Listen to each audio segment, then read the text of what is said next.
पश्चिम बंगाल में वो ये जैसे चिरहरण हो रहा है, महिलाओं पर अत्याचार हो रहा है और जो आम लोगों पर अत्याचार हो रहा है वो उनको नहीं दिखता है। अभी इसी सदन में अभी बता रहे हैं जयप्रकाश जी, अरे जयप्रकाश जी बैठ जाइए, एक मिनट आपको बता रहे हैं। माननीय मंत्री जी आप चेयर को एड्रेस करें। सभापति महोदय, सभापति महोदय, इसी सदन में अधीर रंजन चौधरी जी ने अपने मन का भड़ास और मन का तकलीफ कई बार सदन के पटल पर उतारा। दिशा की मीटिंग नहीं हुई 5 साल तक, दिशा की मीटिंग नहीं होने दी पश्चिम बंगाल की सरकार ने, और लोकतंत्र की बात करते हैं। इनको क्या अधिकार है लोकतंत्र की बात करने का? इनको कौन सा हक है लोकतंत्र की बात करने का? कृपया रिकॉर्ड में है। माननीय सदस्य ने जो नाम लिया है, माननीय सदस्य ने जो नाम लिया है वो रिकॉर्ड में नहीं जाएगा, रिकॉर्ड में नहीं जाएगा। जो माननीय सदस्य ने नाम लिया है, I think so. You should have patience to hear me. You must have patience to hear me. जो नाम उन्होंने माननीय सदस्य का लिया है वो रिकॉर्ड में नहीं जाएगा। मैंने भी लिया। अरे गौरव, आप बैठिए। अरे गौरव गोगोई जी, आप इधर बोलिए चेयर से, आप नाम मत लीजिए। आप माननीय मंत्री जी। सभापति महोदय, माननीय सदस्य गौरव गोगोई जी को नहीं, वो भी थे यहाँ, वो इस सदन में प्रेजेंट थे जब अधीर रंजन चौधरी नहीं, उनका नाम मत लीजिए, वो सदन के सदस्य नहीं, ठीक है, इसलिए मैं नाम ठीक है। हाँ ठीक है, आप हो गया, विड्रॉ कर लिया उनका नाम उनका हमने वापस ले लिया। सभापति महोदय, उनका नाम हमने वापस ले लिया, लेकिन सच्चाई है कि 17वीं, बैठ जाइए ना जयप्रकाश जी, बैठ जाइए, हुड्डा जी अंदर जाने वाले, बैठिए। आप अपना सभापति महोदय, अपना भाषण। सभापति महोदय, मैं ये कह रहा था कि 17वीं लोकसभा के दौरान जब आपका अवसर आएगा तो बोलिएगा प्लीज। जयप्रकाश जी, प्लीज हुड्डा जी, तो कहना चाहिए, इनको कहना चाहिए, अरे इनको कहना चाहिए कि पश्चिम बंगाल में जो चिरहरण हुआ वो जायज था। यही कह दीजिए देश के सामने, यही कहिए। माननीय मंत्री आप इधर बैठिए, मैं दूंगा, इनकी बात खत्म कर दीजिए, आप बैठ जाएं। जयप्रकाश जी आप बैठ जाइए ना, ये क्या बात है? आप जयप्रकाश जी बैठ जाइए। माननीय सदस्य, ऐसे सदन ऐसे नहीं चलता। माननीय मंत्री जी आपसे आग्रह है कि आप अपना भाषण कृपया संक्षिप्त करें और आप माननीय सदस्य का नाम। महोदय मैं नाम नहीं ले रहा हूं, मैंने नाम वापस ले लिया, नाम हमने विड्रॉ कर लिया। अब हम ये कह रहे हैं कि 17वीं लोकसभा में उस समय माननीय विरोधी दल के नेता और सबसे बड़े पार्टी के जो नेता थे, उन्होंने सदन के अंदर कई बार अपनी पीड़ा का इजहार किया कि उनके क्षेत्र में दिशा की बैठक होने नहीं दी जा रही है, और गौरव गोगोई जी बैठे हुए थे। गौरव गोगोई जी उसके गवाह हैं, जयप्रकाश जी तो उसमें थे नहीं, ये कहां से जानेंगे? तो इसलिए गौरव गोगोई जी के सामने पीड़ा हुई। एगो सीट कांग्रेस को दिया, कांग्रेस ने दिया नहीं, एक कांग्रेस एक को सब, अब उसके बाद भी लगे हुए हैं। तो लगे रहिए मुन्ना भाई, कुछ न कुछ तो मिलेगा, लेकिन 99 वाला भी खतरा है। सांप का अगर काटा तो 0 पर आइएगा, लेकिन लगे रहिए, क्या करिएगा। और पूरा भाषण हमने शैलजा जी का भी सुना, शैलजा जी का भी भाषण हमने पूरा सुना, और शैलजा जी का भाषण हमने सुना, वो पूरा हरियाणा केंद्रित है। अरे ये देश का बजट है, हरियाणा का बजट थोड़े है। जयप्रकाश जी भी अभी बोल रहे थे पूरा हरियाणा केंद्रित।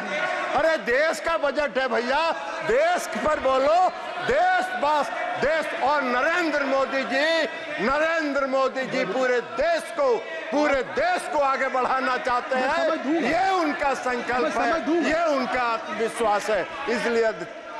इसलिए मैं समझ दूंगा, मैंने कहा है, अब मैं दूंगा।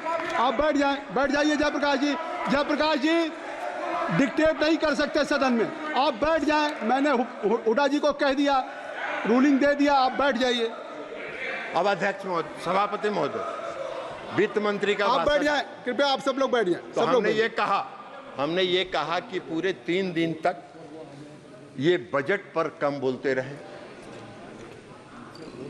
देश के प्रधानमंत्री आदरणीय नरेंद्र मोदी जी का चेहरा इनको पसंद नहीं था, तो इसलिए उनकी आलोचना में ये पूरा 3 दिन इन्होंने बिताया।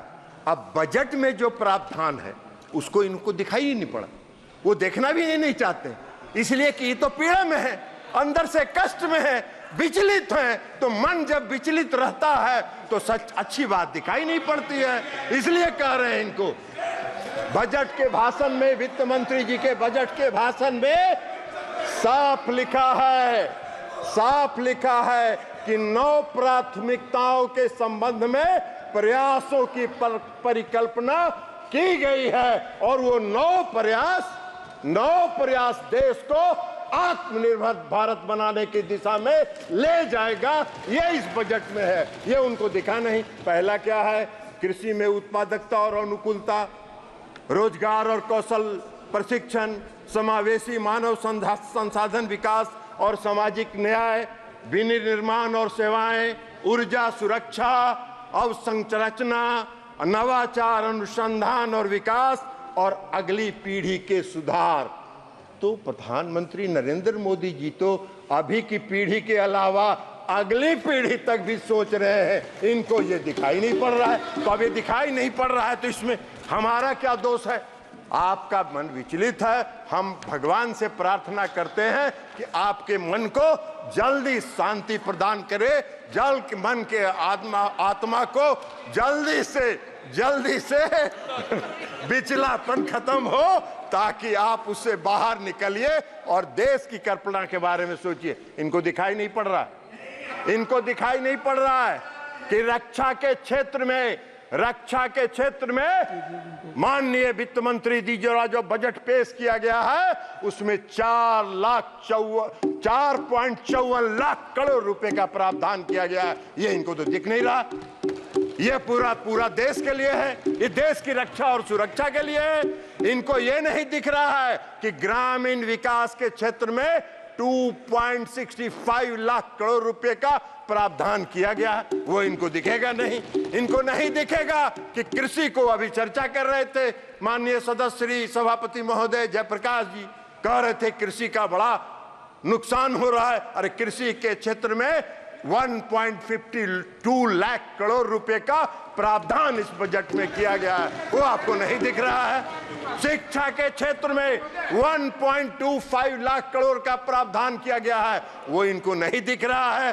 स्वास्थ्य, सूचना एवं प्रौद्योगिकी के क्षेत्र में 1.16 लाख करोड़ का प्रावधान किया गया है, वो इनको दिख नहीं रहा है। इनकी नजर से ओझल हो रहा है। इनको दिख रहा है तो सिर्फ मोदी जी का चेहरा दिख रहा है, और मोदी जी का चेहरा देख के ये भड़क जा रहे हैं।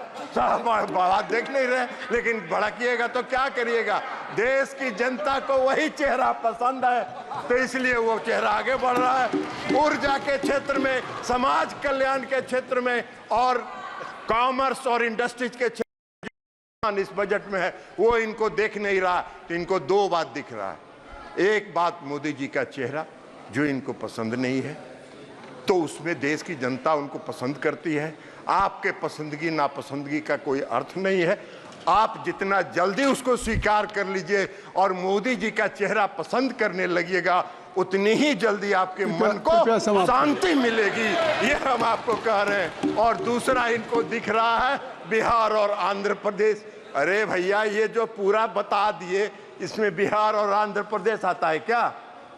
पूरा बिहार और आंध्र प्रदेश आता है क्या? पूरे देश के विकास के लिए मोदी जी संकल्पित हैं। मोदी जी की सरकार संकल्पित है। आत्मनिर्भर भारत बनाने की दिशा में आगे बढ़ रहे हैं, आगे बढ़ते रहेंगे। पूरी आत्मविश्वास इच्छा शक्ति और दृढ़ संकल्प के साथ आगे बढ़ रहे हैं और इसलिए इस बजट का हम समर्थन करते हुए अपनी बात समाप्त करते हैं। बहुत बहुत धन्यवाद। For exclusive and insightful videos, subscribe to our new channel ABP Live Premium.